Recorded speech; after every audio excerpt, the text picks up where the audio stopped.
찬송가 621장을 부르시면서 예배를 드리도록 하겠습니다. 621장입니다.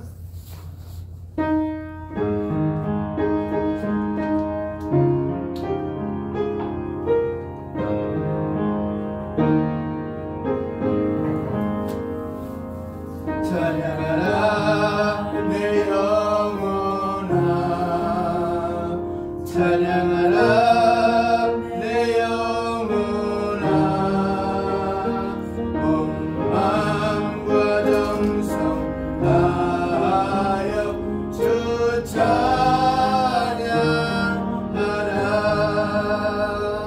경배하라 내 영혼아,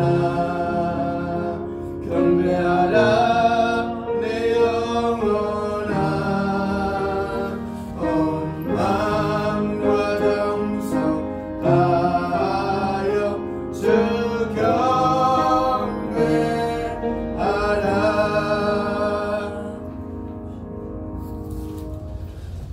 이 시간에 거룩한 예배를 위하여 한 주간을 돌이보면서 죄의 고백을 하는 시간 갖도록 하겠습니다. 다 같이 기도드리도록 하겠습니다. 기도합니다. 하나님 아버지, 한 주간을 돌이켜봅니다. 우리는 여전히 구원받은 자로서의 삶보다는 죄성을 지닌 인간으로서 살아갈 때가 너무나 많았음을 이 시간에 고백합니다. 우리에게 모진 환난과 역경과 공고와 핍박이 없음에도 불구하고 하나님을 가까이 하지 못하고 하나님의 자녀답게 하늘나라를 바라보며 사는 생활이 아니었음을 고백하오니 우리의 죄성을 하나님 나라에 가는 길에 있어서 방해가 되지 아니하도록 날마다 복종하며 하나님께 순종하는 삶으로 바뀌어 살 수 있도록 우리를 더욱더 하나님의 자녀답게 만들어주시고 다듬어서 성화시켜 주시옵소서.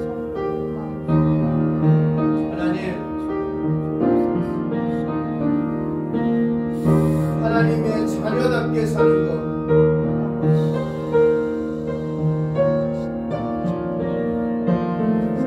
용서하는 겁니다. 사랑하는 겁니다.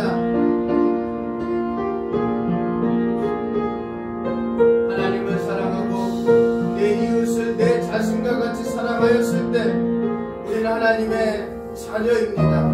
그 외에는 그 어떤 것도 하나님의 자녀라서 내 삶을 이끌어가지 못합니다.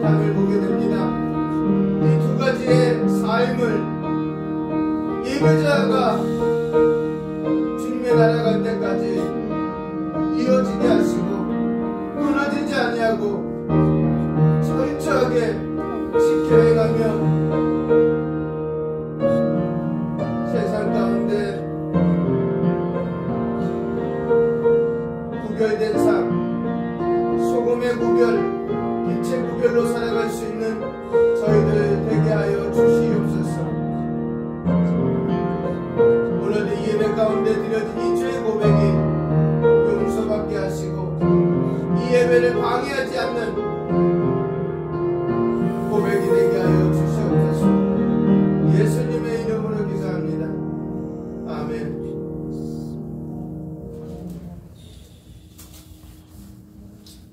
찬송가 2장을 같이 부르시겠습니다.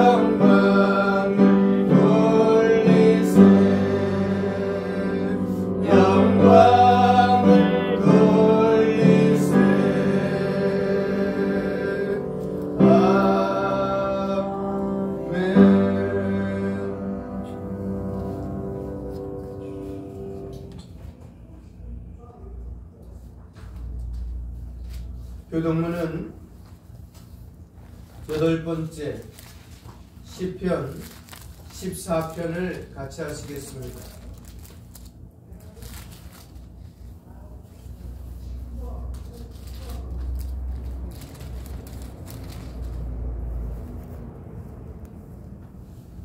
제가 먼저 읽겠습니다.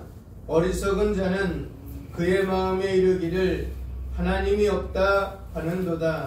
그들은 부패하고 그 행실이 가증하니 선을 행하는 자가 없도다. 여호와께서 하늘에서 인생을 굽어 살피사 지각이 있어 하나님을 찾는 자가 있는가 보려 하신즉 다 치우쳐 함께 더러운 자가 되고 선을 행하는 자가 없으니 하나도 없도다. 죄악을 행하는 자는 다 무지하냐? 그들이 떡 먹듯이 내 백성을 먹으면서 여호와를 부르지 아니하는도다. 그러나 거기서 그들은 두려워하고 두려워하였으니 하나님이 의인의 세계대에 계심이로다. 너희가 가난한 자의 계획을 부끄럽게 하나 오직 여호와는 그의 피난처가 되시도다. 이스라엘의 구원이 시온에서 나오기를 원하도다. 여호와께서 그의 백성을 포로된 곳에서 돌이키실 때에 야곱이 즐거워하고 이스라엘이 기뻐하리로다. 아멘. 찬송가 518장입니다.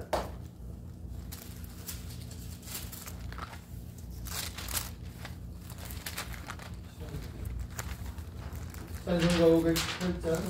네?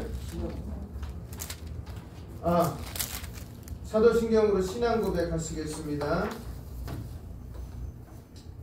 나는 전능하신 아버지 하나님 천지의 창조주를 믿습니다. 나는 그의 유일하신 아들 우리 주 예수 그리스도를 믿습니다.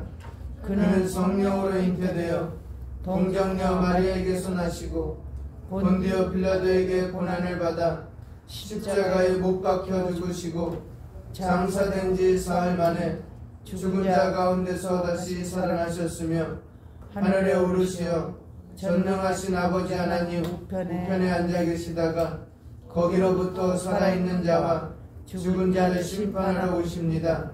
나는 성령을 믿으며 거룩한 공교회와 성도의 교제와 죄를 용서받는 것과 몸의 부활과 영생을 믿습니다.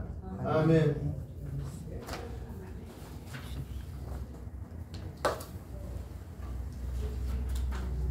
(518장입니다)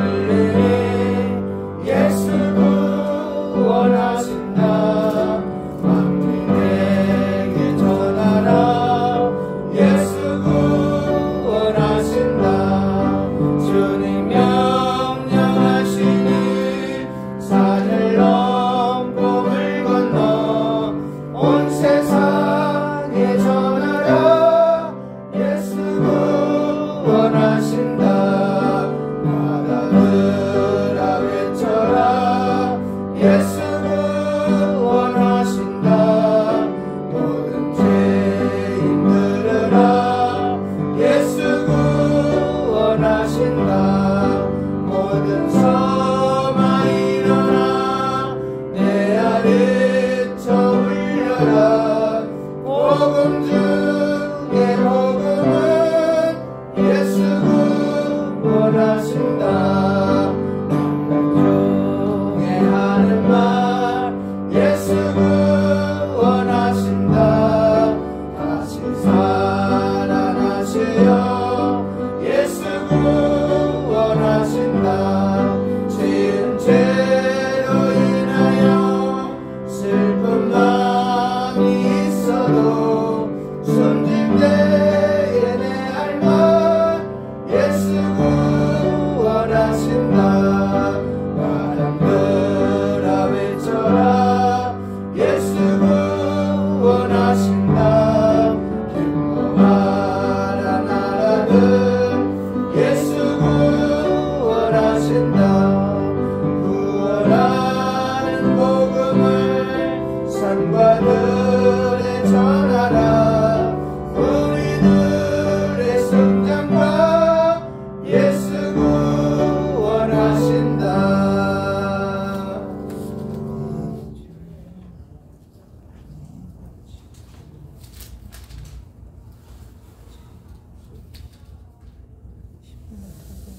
기도드리겠습니다.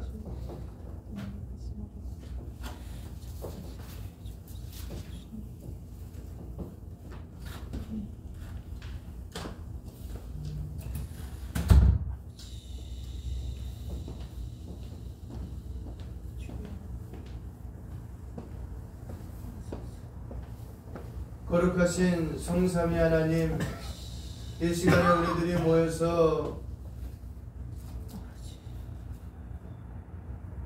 마음을 다하고 성품을 다하고 힘을 다하여서 예배를 드리옵나니 이 예배 가운데 임재하여 주셔서 우리의 심령을 어루만져 주시고 우리 심령 가운데 상한 부분이나 아파하는 부분이나 괴로워하는 부분을 깨끗하게 씻어 주셔서 복된 예배로 이끌어 주시는 은혜 참 감사합니다.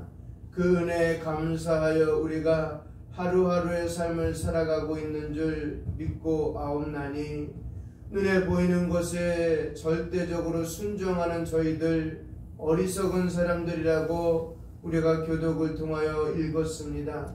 하나님, 그들의 마음속엔 하나님이 없습니다. 그들의 마음 가운데 하나님을 기뻐하는 행동하지 않았습니다. 우리는 어떻습니까? 하나님 아버지, 눈에 보이지도 않고 잡히지도 않는 그분을 우리는 고백을 했습니다. 하늘의 창조주여, 우리의 영원한 구속주여, 우리의 영원한 아버지 하나님 인도하시는 주님이라고 고백을 했습니다. 하나님 아버지, 그 고백이 삶 가운데 얼마나 드러났는지 우리가 알게 하여 주시고 우리가 깨닫게 하시고 우리가 바라보게 하여 주셔서 하나님, 세상 가운데 정말 그 모든 것을 형용할 수 없을 정도로 감격하며 누리며 살 수 있는 저희 그리스도인들이 될 수 있도록 주님 붙들어 주시옵소서. 그 길이 아버지 하나님 불 가운데를 지날지라도 바다 가운데를 지날지라도 아버지 풍랑 가운데 지날지라도 고난 가운데 지날지라도 공고 가운데 지날지라도 변치 않게 하여 주셔서 하나님 아버지의 나라와 의를 사모하며 이 땅을, 이 교회를, 이 지역을, 우리의 가정을 복음화시키는데 전신전력을 다하는 우리의 삶이 될 수 있도록 주님 붙들어 주시고 인도하여 주시옵소서. 그러기에 마음을 다하고 성품을 다하고 뜻을 다한 저희들이 하나님을 사랑하고 내 이웃을 내 자신과 같이 사랑하며 살겠다고 고백할 수 없나니 그 고백을 통하여 이웃이 변화되게 하여 주시고 이 나라 이 민족이 변화되는 놀라운 밑거름이 될 수 있도록 저희들을 마음껏 사용하여 주시고 예배당을 마음껏 사용하여 주시고 부흥의 물결을 일으켜 주시옵소서. 교회에 일어나는 모든 일들 하나하나를 아버지 앞에 내나오사옵나니 먼저는 아버지 우리들이 바로 서게 하여 주시고 바로 선 가운데 교회가 성장하게 하여 주시고 이 지역에 죽어가는 심령들이 돌아오는 역사가 이 자리에 가득하게 차게 하여 주시옵소서. 또한 이 나라의 민족을 위해서 기도하고 아버지 전 세계에 흩어진 선교사님과 각 나라에 아버지 흩어진 성도들을 위해서 기도하옵나니 그들에게 참된 평안과 안식을 허락하여 주시고 이 나라의 민족에도 참된 안식과 아버지 평안을 허락하여 주시옵소서. 또한 4월에 있을 총선 기도하옵나니 올바른 의식을 가지고 참된 아버지 하나님 가치관을 가진 아버지 그런 분들이 하나님을 두려워하고 교회를 두려워하는 분들이 되게 뽑히는 역사가 있게 하여 주시고 정말 국민을 사랑하게 하여 주시고 시민을 사랑하는 놀라운 그들 되게 하여 주시옵소서. 그래서 아버지 이 나라의 민족이 다시 한번 아버지 하나님 평탄한 길이 아니라 싸워 승리하는 복된 길로 가게 하여 주시옵고 이 북동포를 기억하여 주시고 전쟁통에 있는 나라의 백성들을 생각하게 하여 주셔서 아버지 가난한 자들과 아버지 과부와 고아를 생각하는 저희들 되게 하여 주시옵소서. 예수님의 이름으로 기도합니다. 아멘.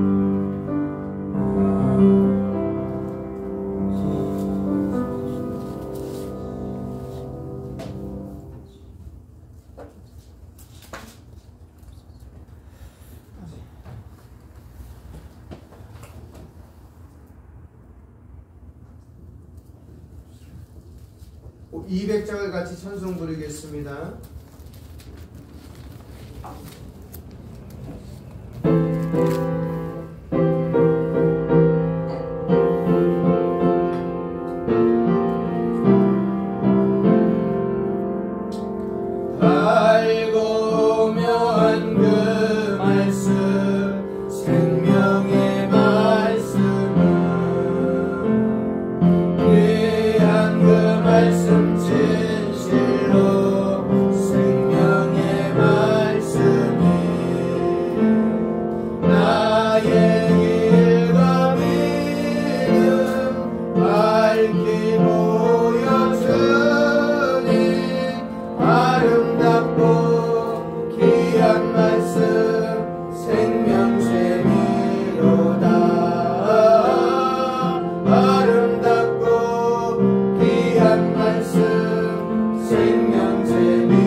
주님의 평화가 여러분과 함께 하시기를 바랍니다. 목사님과도 함께 하시기를 바랍니다. 이제 화해의 징표로 서로 평화의 인사를 나눕시다. 주님의 이름으로 평안을 빕니다. 예수님께서 물과 성령님으로 세례받으시고 또한 제자들을 부르시어 그리스도의 죽으심과 부활에 연합하여 새 생명을 얻게 하시고 모든 사람들을 그리스도의 자녀로 삼아 주셨습니다. 이제 하나님께서 이 물을 성별하여 주옵소서. 성령의 능력이 이 물 위 임하셔서 주님의 백성을 성결케 하옵소서. 주님의 백성을 성결케 하옵소서.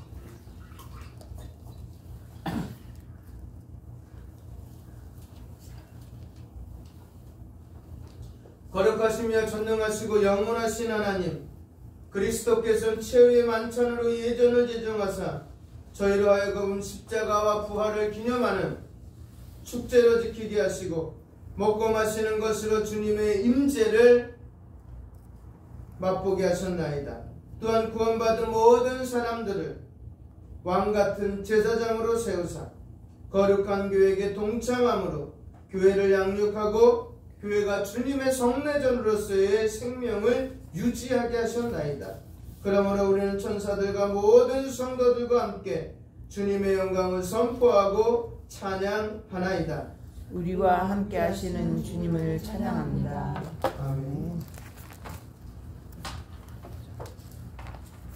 성만찬 말씀 보시겠습니다.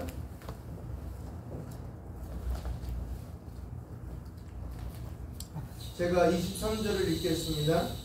내가 너희에게 전한 것은 주께 받은 것이니 곧 주 예수께서 잡히시던 밤에 떡을 가지사 축사하시고 떼어 이르시되 이것은 너희를 위하는 내 몸이니 이것을 행하여 나를 기념하라 하시고 식후에 또한 그와 같이 잔을 가지시고 이르시되 이 잔은 내 피로 세운 새 언약이니 이것을 행하여 마실 때마다 나를 기념하라 하셨으니 너희가 이 떡을 먹으며 이 잔을 마실 때마다 주의 죽으심을 그가 오실 때까지 전하는 것이니라. 아멘. 거룩하신 하나님, 일찍 이 세상에 보내셨던 성령님을 지금 이곳에 보내사 이 식탁을 성별하여 주옵소서. 또한 이 떡과 잔을 먹고 마시는 주의 자녀들에게 함께하사 그리스도의 새로운 몸을 입어 세상을 변화시키는 능력을 허락받게 하옵소서. 성령님이여 오시옵소서.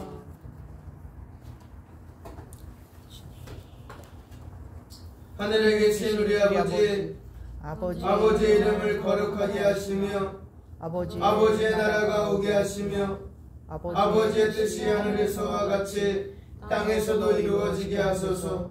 오늘 우리에게 일용할 양식을 주시고 우리가 우리에게 잘못한 사람을 용서하여 준 것 같이 우리 죄를 용서하여 주시고 우리를 시험에 빠지지 않게 하시고 악에서 구하소서. 나라와 권능과 영광이 영원히 아버지의 것입니다. 아멘.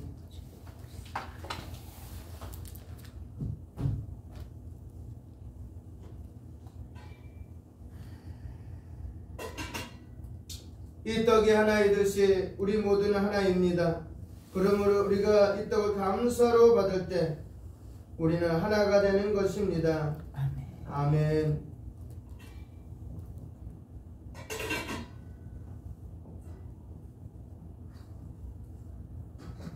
이 잔은 그리스도의 희생을 상징합니다. 그러므로 우리가 이 잔을 감사로 받을 때 우리는 그리스도의 희생과 언약에 참여하는 것입니다. 아멘. 아멘.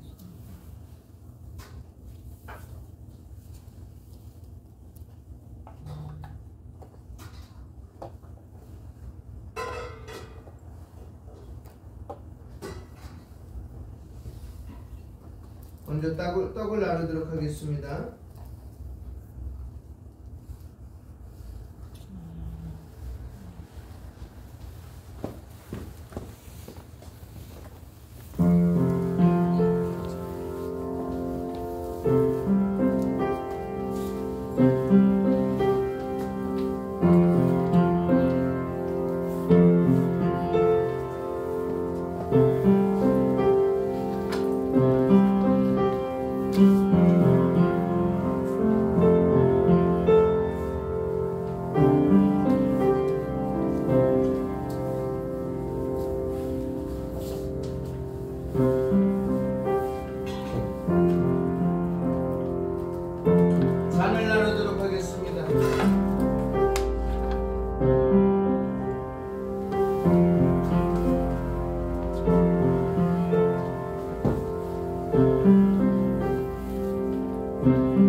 이제 우리 모두 함께 감사의 기도를 드립시다.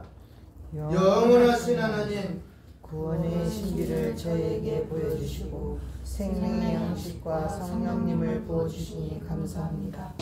성찬에 참여한 우리로 하여금 자기의 십자가를 지고 주님을 따르게 하시며 이제 세상에 나갈 때 주님의 일꾼으로 희생하게 하옵소서. 우리가 화해와 일치를 이루며 살아가게 하여 주시옵소서. 우리에게 새 삶을 주신 예수님의 이름으로 기도합니다. 아멘.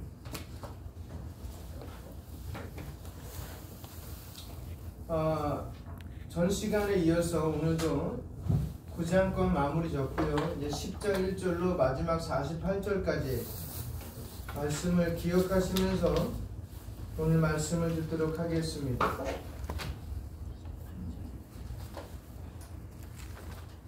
9장의 이제 마지막 부분은, 9장의 첫 번째 부분은 뭐냐면 사울이 예수님을 만난 거예요. 그리고 두 번째는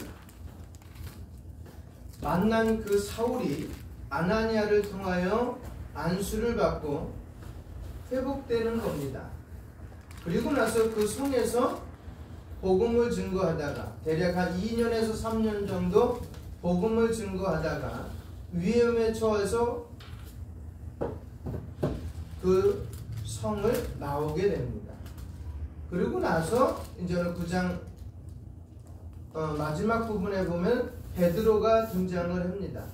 거기서 두 성도를 보게 됩니다. 하나는 루다에 사는 애니아라는 성도와 또 하나는 요바에 사는 다비다라는 성도를 보게 됩니다. 우리는 이 두 이야기를 전 시간에 말씀을 들었습니다. 오늘 그런 배경을 가지고 오늘 10장을 같이 보도록 하겠습니다. 오늘 10장에 등장하는 인물은 가이사라의 고넬료로 하는 사람인데, 그 사람은 뭐예요? 백부장입니다. 그리고 베드로가 등장하고 그 집안 식구들이 등장하고,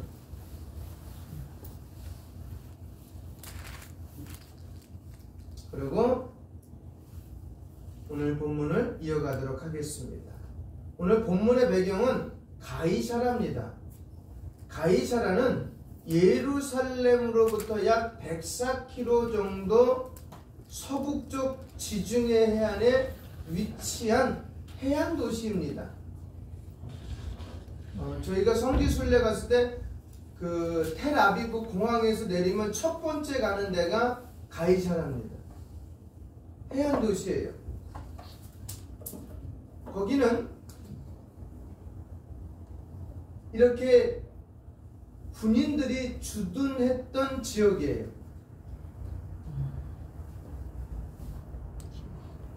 그래서 그 군대 이름이 바로 이달리아라는 이름을 가지고 군대가 주둔했습니다.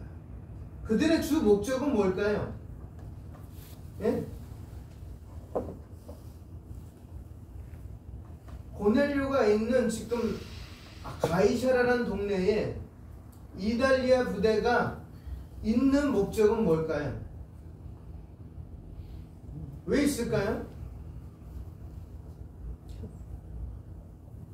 그것은 총독을 보호하기 위해 배치된 부대입니다. 총독을 보호하기 위해서. 이 부대는 대략 300명에서 600명 정도의 병력을 가지고 있었습니다. 따라서 백부장 고넬료는 100명의 부하를 거느린 중대장급의 장교였을 것입니다. 그는 로마인이었지만 가이사라에 주둔하면서 하나님을 경외하며 백성을 많이 구제하고 하나님께 항상 기도하는 경건한 사람이었습니다. 2절 말씀 같이 읽어볼까요? 시작. 그가 경건하여 온 집안과 더불어 하나님을 경외하며 백성을 많이 구제하고 하나님께 항상 기도하더라. 어떤 사람이라고요? 첫 번째는 하나님을 경외하는. 그렇죠. 하나님을 경외하는 사람. 그 다음은 구제하는 사람. 그 다음에 항상 기도하는 사람. 하나님을 경외했더니 하나님이 뭐예요? 원하시는 삶 가운데 하나가 뭐예요? 구제예요. 여러분 레위기를 읽어보면 아시겠지만 예배 모범이에요. 예전이에요. 거기에 보면은 뭐가 나와요? 가난한 자들, 소외받는 자들을 항상 뭐 하라고요? 도와주라.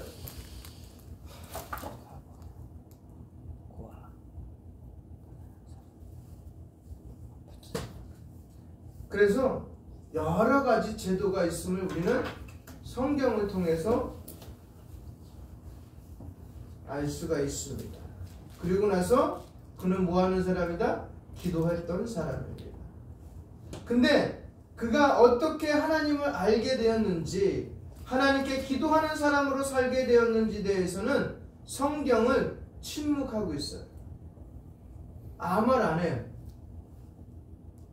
그렇죠? 어떤 과정을 통해서 하나님을 알게 되었는지는 이야기하고 있지 않아요. 그걸 갖다 계속 추적해 들어가면 과거의 문헌을 통해서 뭐 탈무든지 미드라시 같은 데 나오겠죠. 그러나 성경에서 얘기하고 있지 않는 거기 때문에 참고만 할 뿐이에요. 예를 들면은 나하만 장군이 하나님을 알게 된 건 뭐예요? 이스라엘에 있던 하나 어린 여자를 자기 집에 종으로 삼아서 그 여자의, 그 어린 여자의 소년의 뭐예요? 믿음을 통해서 알게 된 거잖아요. 하나님을.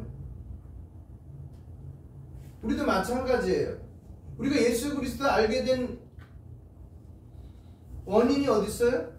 다른 분이, 아니면 부모님이, 아니면 형제가, 아니면 친구가 예수 그리스도를 믿고 나에게 어떻게 해요? 소개시켜 준 거잖아요. 마찬가지로 백부장 고넬료도 그런 과정을 통해서 예수 그리스도를 영접하고 그렇게 삶을 살지 않았을까라고 추측해 보는 거예요.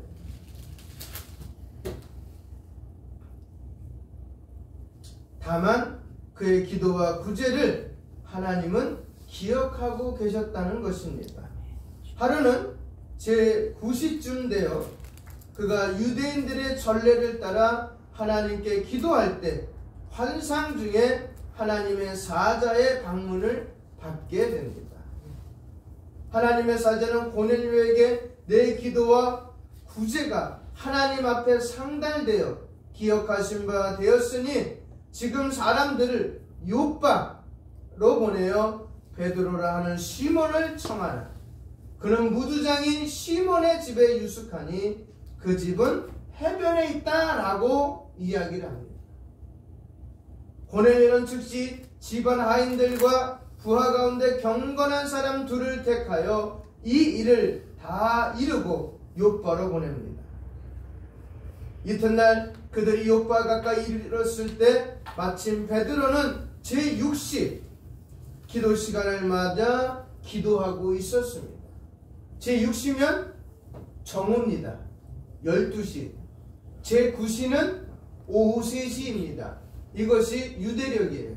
우리랑 시간 개념이 약간 다릅니다. 여기서 이들의 출발점은 오전 6시가 출발점이에요. 거기가 0, 그 다음에 제3시는 오전 9시, 제6시는 정오, 9시는 오후 3시. 이렇게 되는 거예요. 12시는 오후 6시가 되는 거예요. 우리랑 시간 개념이 약간 차이가 있음을 인식하시기 바랍니다. 그래서 기도하는 그 시간에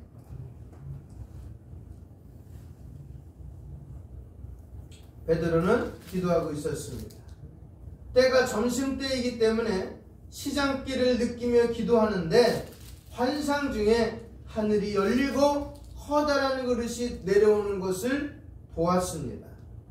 그 그릇은 마치 보자기처럼 내 길을 메어 땅에 들여졌는데 그 안에는 땅에 기는 각종 네 발 가진 짐승과 기는 것과 공중에 나는 것들이 있었습니다. 이렇게 말합니다. 하늘에서 소리가 들리기를 베드로야 일어나 잡아 먹으라 하는 소리가 들렸습니다. 베드로는 이렇게 답변을 합니다. 주여 그럴 수 없나이다. 그러면서 이유를 대는 거예요. 속되고 깨끗하지 아니한 것을 내가 결코 먹지 아니하였나이다 하자 다시 소리를 들리시길 이렇게 말합니다. 하나님께서 깨끗하게 하신 것을 내가 속되다 하지 말라 라고 음성이 들립니다. 이런 일이 몇 번 있었어요? 본문에 보면은 3번 있었습니다. 3번. 이 3은요 완성수예요. 그래서 사무엘을 부를 때도 몇 분 불렀어요? 예? 3번. 예수님이 기도할 때도 3번. 이 3은 완성주예요. 성부, 성자, 성령 완성수예요. 완전체, 완성체. 그렇게 3번이 있는 후 그릇은 하늘로 올려졌고 베드로는 자기가 본 환상이 무슨 뜻인지 속으로 의아해하고 있었습니다. 바로 그때 고넬료가 보낸 사람들이 시몬의 집 문 밖에 서서 불러 이르기를 베드로라 하는 시몬이 여기 유숙하느냐라고 묻습니다. 베드로는 여전히 자신이 본 환상을 생각하고 있었는데 성령께서 그에게 말씀하시기를 두 사람이 너를 찾으니 일어나 내려가 의심하지 말고 함께 가라. 내가 그들을 보내었느니라 라고 하셨습니다. 베드로는 성령의 말씀을 따라 내려가 그 사람들을 영접하고 내가 곧 너희가 찾는 사람인데 너희가 무슨 일로 왔느냐라고 묻습니다. 그들은 자신들이 온 이유를 설명하고 고넬료가 거룩한 천사의 지시를 받아 당신을 그 집으로 청하여 말씀을 들으려 한다고 전합니다. 하나님께서 가장 적절한 시간에 베드로에게 환상을 보여주신 이유는 그래서 분명했던 것입니다. 베드로가 가지고 있던 유대인의 이분법적인 사고, 즉 깨끗하고 부정한 것, 그것의 구별, 그 다음에 이방인과 선민의 구별이 예수 그리스도의 죽음과 부활로 완전히 파기되었다는 것을 보여준 사건이 이 보자기 사건이에요. 이 보자기 사건이 바로 그거예요. 그러니까 보자기 사건 전에 베드로가 갖고 있던 생각은 뭐예요? 아직까지도 뭐에 매여 있다는 거예요? 이스라엘의 선민 사상에 매여 있었다는 거예요. 그래서 복음을 준 거예요. 누구에게만 준 거예요? 베드로는 자기 민족, 이스라엘 민족에게만 국한되어 있던 거예요. 그걸 이제 갈라디아를 읽어보면 여러분이 아실 거예요. 왜 그랬는지. 근데 오늘 본문의 하나님은 그거를 어떻게 해요? 파괴하는 사건을 보여주면서 그 사건의 첫 번째 주인공이 누구예요? 고넬료예요.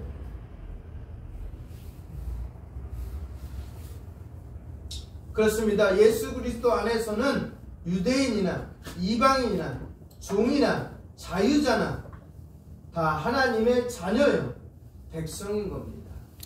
고린도전서 읽어보면 여러분 정확하게 나와 있어요. 고린도 교회에게 바울이 편지 쓸 때 이런 내용을 쓰잖아요. 헬라인이나 야만이나 유대인이나 자유인이나 그리스도 안에서 뭐다? 하나다. 그리스도 안에서. 우리는 이방인이에요. 그렇죠? 그리고 에베소서 2장 말씀대로 주의 종 아래서 거할 수밖에 없는 자녀들이에요. 하나님을 아바 아버지라고 부를 수 없는 자녀들이에요.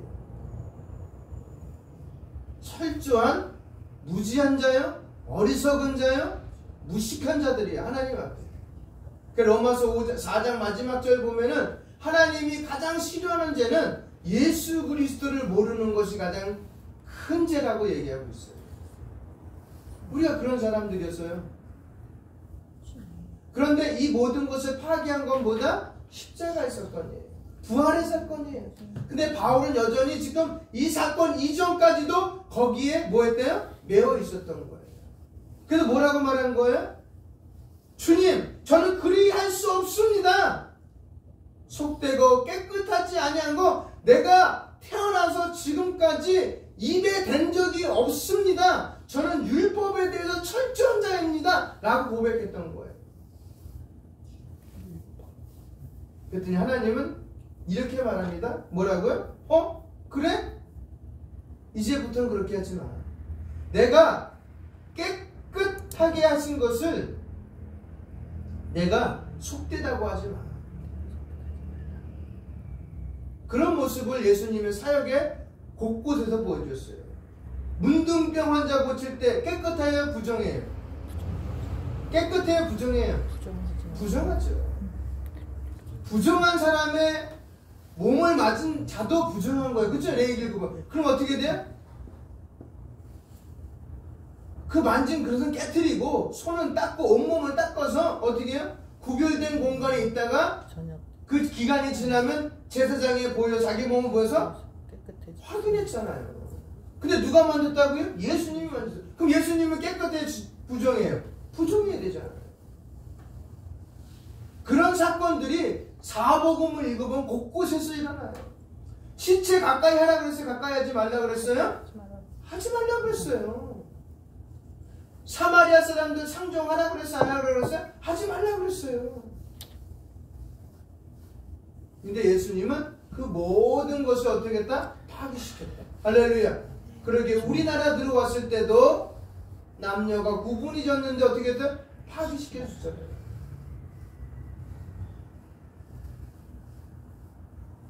그러게 예수 그리스도 안에서는 따라합니다. 남녀노소 빈부귀천에 구별이 있을 수 없습니다. 구별이 있어서는 안 되고요. 있어서도 안 됩니다.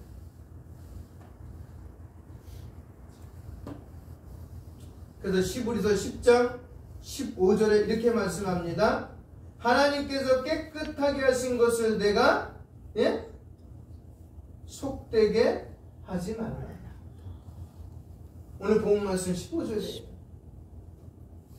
10장 15절 말씀 같이 읽어볼까요? 시작. 또 두 번째 소리가 있으되 하나님께서 깨끗하게 하신 것을 내가 속되다 하지 말라. 그렇죠. 내가 속되다 하지 말아라. 내가 판단하지 말라는 거예요. 너무 판단하지 말라는 거예요. 그리스도인들에게서 가장 큰 죄악이 있다면 구원받지 못할 죄가 아니라 그것을 떠나서의 죄가 있다면 판단하는 게 너무 커요. 교회 안에서 판단하지 마세요. 판단은 누구만 하시는 거예요? 삼위 하나님만 하시는 거예요. 인간이 봤을 때 나쁘지 하나님이 봤을 때 나쁘지 않을 수 있어요. 그럼 봅시다. 살인 강도 우리 유튜브에 보면 박영문 장로님인지 제가 알기로는 장로님이에요. 천국과 지옥 갔다 온 사람인데 그 사람 완전 깡패예요. 사람도 죽이고요. 사람을 죽을 때까지 팬 사람이고 돈도 갈취한 사람이에요. 그럼 우리 인간적으로 봤을 때 그 사람 예수 믿었지만 어떤 사람이에요? 우리의 판단은 진짜 나쁜 사람. 근데 하나님이 봤을 때는 정말 착한 사람. 내 새끼. 우리 가정에서 어때요? 아무리 나쁜 짓을 해도 불을 오르지면 누구 새끼예요? 내 새끼. 그러기에 도와주는 거 아니에요? 그렇죠? 그러기에 예뻐하는 거 아니에요? 수천 가지 잘못해도 한 가지 잘하면 그 수천 가지가 잊어버려지잖아요. 하나님은 우리에게 있어서 수천 가지 잘못해도 누구 때문에? 예수님 때문에 다 용서된 거예요. 믿어지십니까? 근데 우리는 지금 뭘 못 보고 있냐면 예수님을 못 보고 있어요. 믿는다고 하면서. 내가 판단자의 위치에 있는 거, 예수의 자리에 있는 거예요.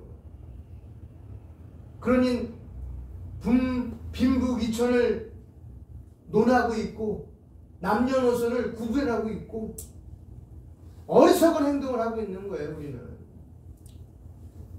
예수님을 또다시 못 받고 있는 거 어디에다가? 십자가에다가. 그래서 10장 15절 이 말씀이 여러분 가운데 큰 울림이 되시기를 주님의 이름으로 축원드립니다.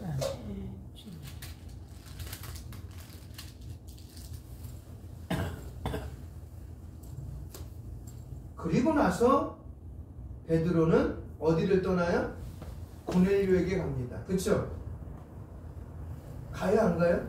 23절 24절 읽어볼까요?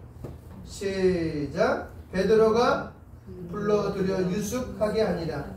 이튿날 일어나 그들과 함께 갈새 욥바에서 온 어떤 형제들도 함께 가니라. 이튿날 가이사랴에 들어가니 고넬료가 그의 친척과 가까운 친구들을 모아 기다리더니. 할렐루야. 자기를 찾아온 이방인 고넬료 사람들을 자신이 머무는 초소로 불러들여 함께 유숙했다는 것은 베드로가 자신이 본 환상의 의미를 어떻게 이해했다는 거예요. 깨달았다는 거예요. 하나님이 왜 보여주신지를 깨달았다는 거예요. 이튿날 베드로는 고넬료가 보낸 사람들과 함께 가이사로 떠납니다. 하지만 혼자 떠나는 것이 아니라 욥바에 있던 몇몇 성도들과 함께 움직입니다. 이것은 자신의 행보가 개인적인 행보가 아니라 공적인 행보라는 것을 알리는 표시입니다. 여러분, 욥바에서 가이사랴까지의 거리는 이틀 거리입니다. 이틀은 가야 돼요. 그들은 욥바에서 출발하여 그래서 이틀 만에 가이사랴에 다다랐습니다. 베드로가 고넬료 집안에 들어서자 고넬료는 베드로를 맞아 발 앞에 엎드려 절을 하며 그들을 영접합니다. 그죠? 25절 어떻게 됐어요? 마침 베드로가 들어올 때 고넬료가 맞아 발 앞에 엎드려 절하니. 뭐라 그래요? 그렇게 말했더니? 나도 사람이니까. 그렇죠.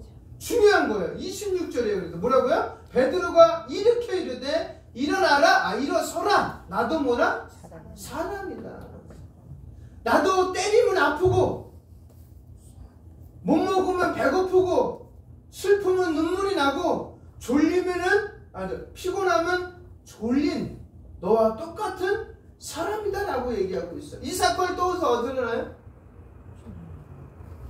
사도행전 17장에 바울이 에덴에 들어갔을 때 일어나잖아요. 당신은 제우스네요?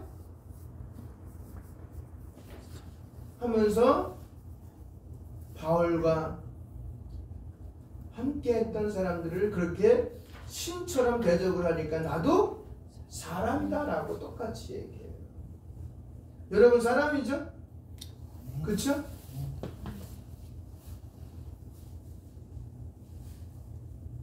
특별한 사양은 대접을 그래서 베드로는 어떻게 해요? 사양합니다. 이것이 일반 지도자와 하나님이 세우신 지도자의 차이입니다. 일반 지도자들은 사람들의 존경을 당연한 것으로 받고 대접받기를 좋아하며 자신들의 위치를 늘 사람들 위에 둡니다. 하지만 하나님이 세우신 지도자들은 사람들이 존경을 표할 때 그것을 사양하고 영광을 하나님께 돌립니다. 자신을 낮추며 그들을 섬김의 대상으로 대합니다.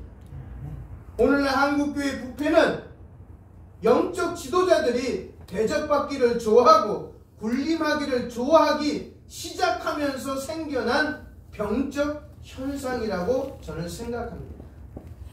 교회들이 분에 넘치는 사례금과 각종 혜택을 당연한 것으로 여길 뿐만 아니라 자신을 특별한 사람으로 포장하여 사람들 위에 군림하고 있다는 겁니다.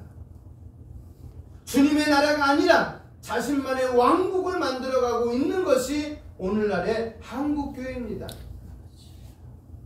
이 모든 것을 벗어버리고 초대교회 사도들이 보여준 겸손과 섬김의 모습으로 돌아가지 않는다면 한국교회는 소망이 없어요. 저와 여러분 마찬가지에서 여러분이 정말 소금이 되어야 되고 여러분이 정말 빛이 되어야 돼요. 이것이 없다면 소망 없어요. 한국교회. 청년들이 왜 떠나는데요? 성도들이 왜 떠나는데? 베드로는 고넬료의 집으로 들어가 여러 사람이 모인 것을 보고 그들에게 자신이 이곳에 오게 된 경위를 말합니다. 뭐라고 말할까? 28절 29절 읽어볼까요? 시작. 이르되 유대인으로서 이방인과 교제하며 가까이 하는 것이 뭐하는 줄 알고요? 그렇죠. 이거예요. 율법인데 법에서 위반된 걸 알기 때문에 자기가 그렇게 행동하는 것은 잘못된 것이라고 얘기하는 거예요. 그런데 어떻게 해요? 그 사건 이후로 이야기하는 거예요. 이런 너희도 알거니와 하나님께서 내게 지시하사 아무도 속되다 하거나 깨끗하지 않다 하지 말라 하시기를 부름을 사양하지 않고 왔노라. 물으니 무슨 일로 나를 불렀냐? 그러자 고넬료는 뭐라고 대답하냐면 30절로 33절 시작. 고넬료가 이르되 내가 나흘 전 이맘때까지 내 집에서 제 구시 기도를 하는데 갑자기 한 사람이 빛난 옷을 입고 내 앞에 서서 말하되 고넬료야, 하나님이 내 기도를 들으시고 내 구제를 기억하셨으니 사람을 요바에 보내어 베드로라는 시몬을 청하라. 그가 바닷가 무두장이 시몬의 집에 유숙하느니라 하시기로 내가 곧 당신에게 사람을 보내었는데 오셨으니 잘하였나이다. 이제 우리는 주께서 당신에게 명하신 모든 것을 듣고자 하여 다 하나님 앞에 있나이다. 부르신 목적이 뭐예요? 하나님의 말씀. 부르신 목적이 뭐예요? 하나님의 말씀을 듣고 싶어서.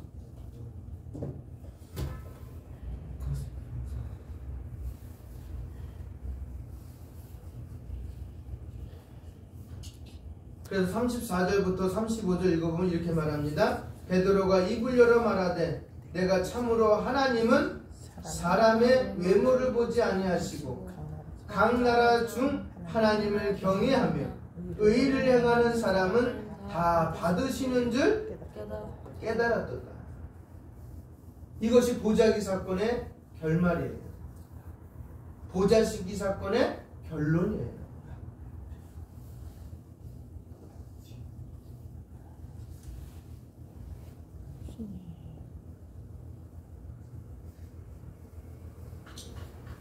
이렇게 말하는 것을 34절로 35절을 말씀하며 이 일을 통해 베드로 자신이 깨닫게 된 진리를 증언합니다. 이제는 유대인들이 갖고 있던 선민의식과 같은 배타적 우월주의는 하나님 앞에서 용납되지 않습니다. 예수 그리스도를 통한 구원은 온 세상 사람으로 확대됩니다. 남녀노소 빈부귀천 인종과 언어와 세대를 뛰어넘어 누구든지 예수를 믿고 영접하는 자는 하나님의 자녀가 되는 것입니다. 할렐루야. 아멘입니까? 그러면서 베드로는 설교를 이어갑니다. 한번 보겠습니다. 36절로 43절까지 같이 읽어볼까요? 36절로 43절까지 시작.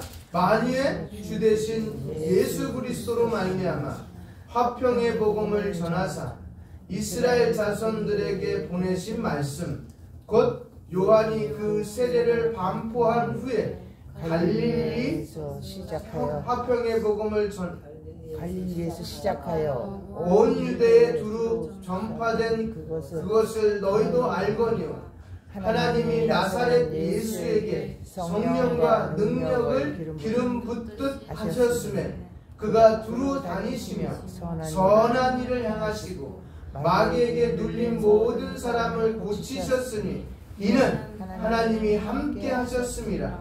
우리는 유대인의 땅과 예루살렘에서 그가 행하신 모든 일의 증인이라. 그를 그들이 나무에 달아 죽였으나 하나님이 사흘 만에 다시 살리사 나타내시되 모든 백성에게 하신 것이 아니요 오직 미리 택하신 증인 곧 죽은 자 가운데서 부활하신 후 그를 모시고 음식을 먹은 우리에게 하신 것이다.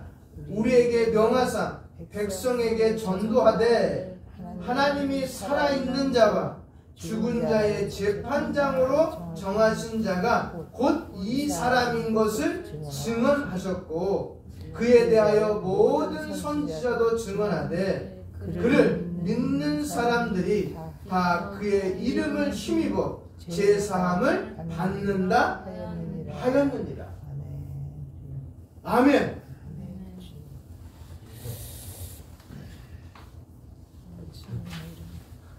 베드로가 이 말을 할 때 성령이 말씀을 듣는 모든 사람들에게 내려오셨습니다. 그렇죠?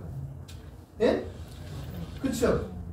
44절 읽어볼까요? 시작. 베드로가 이 말을 할 때 성령이 말씀 듣는 모든 사람에게 내려오셨습니다. 아멘.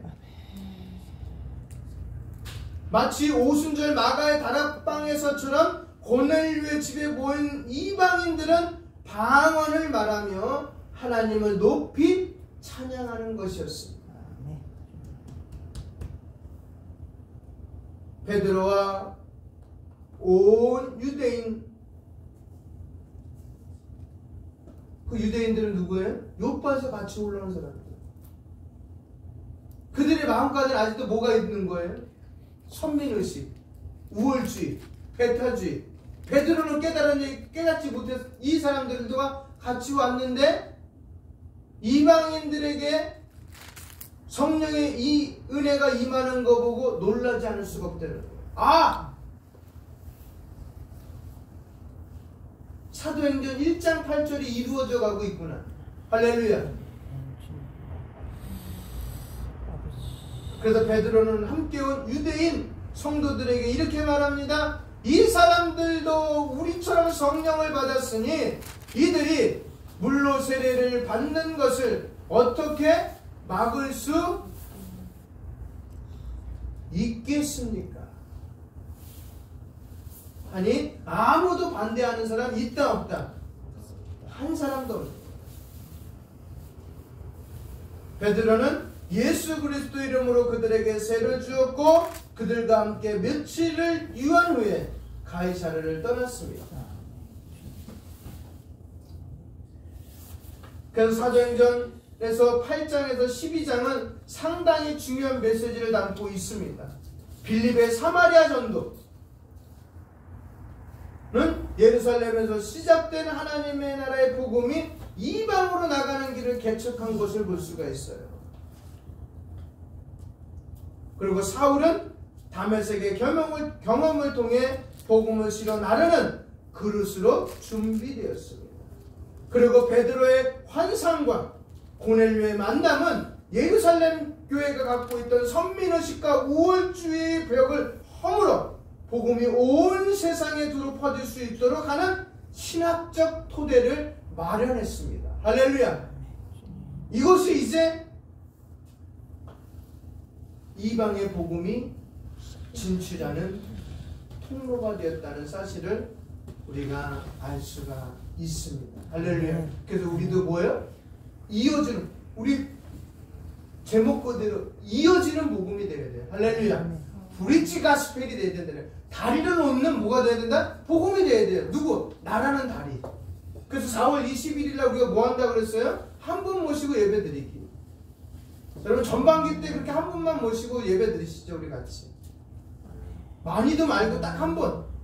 그리고 하반기 때 추수감사주일이나 성탄절 때도 한 분 모시고 예배 드리기.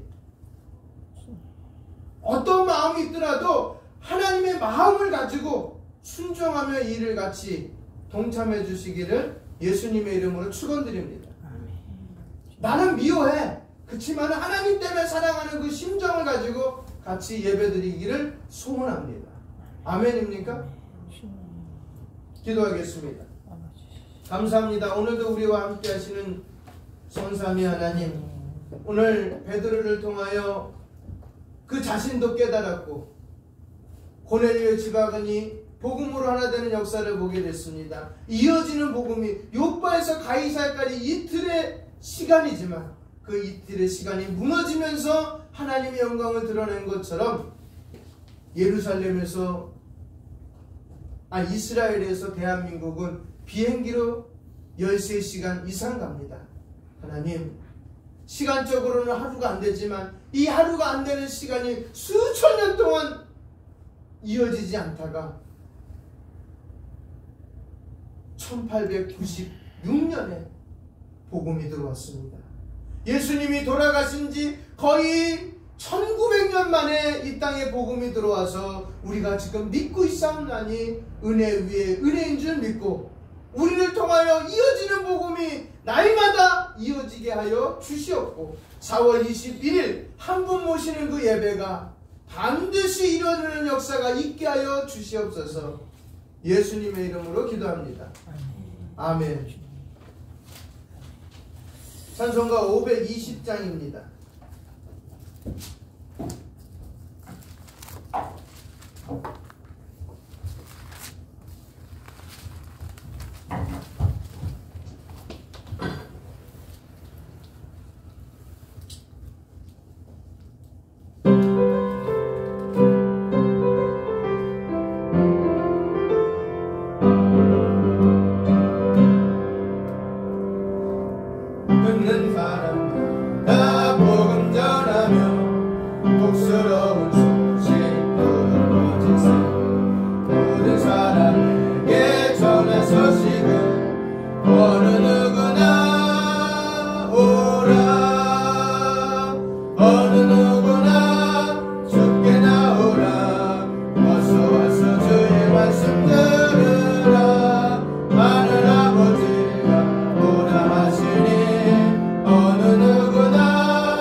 십계명을 같이 하도록 하겠습니다.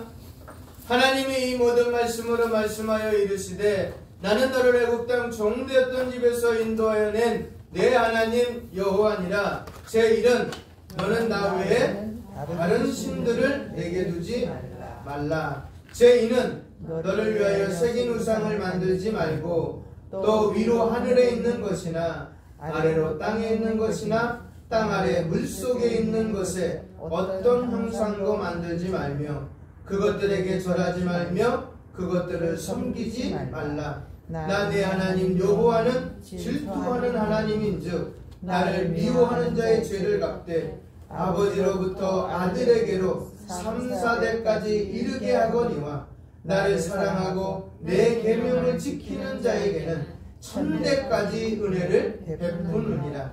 제3은 너는 네 하나님 여호와의 이름을 망령되게 부르지 말라. 여호와는 그의 이름을 망령되게 부르는 자를 죄 없다 하지 아니하리라. 제4는 안식일을 기억하여 거룩하게 지키라. 엿새 동안은 힘써 내 모든 일을 행할 것이나 일곱째 날은 내 하나님 여호와의 안식일인즉 너나 내 아들이나 내 딸이나 내 남종이나 내 여종이나 내 가축이나 내 문 안에 머무는 객이라도 아무 일도 하지 말라. 이는 엿새 동안에 나 여호와가 하늘과 땅과 바다와 그 가운데 모든 것을 만들고 일곱째 날에 쉬었음이라. 그러므로 나 여호와가 안식일을 복되게 하여 그날을 거룩하게 하였느니라. 제5는 내 부모를 공경하라. 그리하면 내 하나님 여호와가 내게 준 땅에서 내 생명이 길리라. 제6은 살인하지 말라. 제7은 간음하지 말라. 제8은 도둑질하지 말라. 제9는 내 이웃에 대하여 거짓 증거하지 말라. 제10은 내 이웃의 집을 탐내지 말라. 내 이웃의 아내나 그의 남종이나 그의 여종이나 그의 소나 그의 나귀나 무릇 내 이웃의 소유를 탐내지 말라. 예수께서 이르시되 내 마음을 다하고 목숨을 다하고 뜻을 다하여 주 너의 하나님을 사랑하라 하셨으니 이것이 크고 첫째 되는 계명이요 둘째도 그와 같으니 내 이웃을 내 자신과 같이 사랑하라 하셨으니 이 두 계명이 온 율법과 선지자의 강령이니라. 아멘. 연보성 50장을 같이 부르시겠습니다.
감사합니다. 아낌없이 겸손하게 주를 위해 연보를 드리옵나니 받아주셔서 하나님의 나라와 의를 위하여 사용되게 하여 주시고 그 사용하는 곳에 동력하며 협력하여 드리신 우리 음파의 모든 가족들 위해 하나님의 무한하신 사랑과 은혜로 갚아주시고 그들이 손대하는 모든 일 가운데 어그러짐 없이 하나님 형통의 복을 허락하여 주시옵소서. 예수님의 이름으로 기도합니다. 아멘. 광고 말씀 알려드리겠습니다. 오늘 오후 예배는 옛드람 감사교회에서 미라클 콘서트를 합니다. 그 이광희 선교사님의 자제가 돼 보니까 그분이 그 필리핀 교회 세운데 청년들을 그 악기를 가르치고 음악을 가르쳐서 신앙 가운데, 그래서 지금 대한민국에 왔는데 몇 곳에 갔다가 아마 이제 여기가 협력하는 교회이기 때문에 예트랑 감사교회 오신 것 같아요. 같이 은혜 받는 시간 되었으면 고맙겠습니다. 그 다음에 3월 19일날 교단 목회자 연금 모임이 3월 19일날 있습니다. 안천교회에서. 그리고 그날 저녁 때 안천교회에서 푸른티유 모임이 있습니다. 많이 기도해 주시고요. 그 다음에 먼저 우리 하람이 디딤교회 목사님 23살 먹은 자녀가 하나님 나라에 갔을 때 많은 우리 교단의 지교회들이 협력해 주셨고 같이 동참해 주셨어요. 너무 감사하다고 메시지가 와서 알려드립니다. 그 다음에 4월 21일 설립주일 한 분과 예배 드리기를 위해서 꼭 기도해 주시고 같이 한 분이 오셨으면 오시기를 부탁드리겠습니다. 축도로 예배 마치도록 하겠습니다. 지금은 우리 주 예수 그리스도의 은혜와 아버지 하나님의 사랑과 성령님의 인도하심과 교통하심이 이어지는 복음에 동참하고자 또한 교회를 세우는데 한 목숨을 담당하길 원하는 우리 성도들 머리 위에와 하나님이 속되지 않다 깨끗하다고 말씀하신 것에 대해 순종하며 살기를 다짐하며 돌아가는 우리 은파 모든 가족들 머리 위에와 우리 교단과 신학교와 파송된 선교사님과 교단의 지교 위에 지금부터 영원토록 함께 있을지어다. 아멘.